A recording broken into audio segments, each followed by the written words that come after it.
ساتھ ساتھ کام کروانے کے اسلام آباد کو، اور خصوصی طور پر اسلام آباد کے جو دیہی علاقے ہیں ان کو اپنا حق دلوانا، ان کو سیاسی معاشی حق دلوانا جو ہے وہ بنیادی ہمارا ایک ستون تھا ہمارے منشور کے اندر۔ آج سے کوئی 25 سال سے بھی زیادہ ہو گئے، 28-29 سال پہلے پاکستان کی کابینہ ایک فیصلہ کرتی ہے کہ اسلام آباد کو جو لوگ ہیں، یہاں کے جو رہائشی ہیں، یہاں کے جو نوجوان ہیں، ان کو کسی جاب کوٹا کی ضرورت نہیں ہے۔ باقی ہر صوبے کے اندر جو جابز ہوتی ہیں ان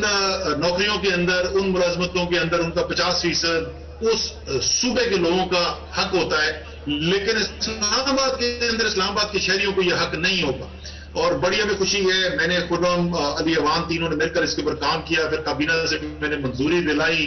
اور آج وہ نہ صرف فیصلہ کابینہ کا ہو چکا ہے بلکہ عمل درآمد ہو چکا ہے، اور پچھلے 2 سے 3 مہینے کے اندر کئی 100 نوکریاں جو ہیں وہ خصوصی طور پر اسلام آباد کے نوجوانوں کو گریڈ 6 سے 15 تک میں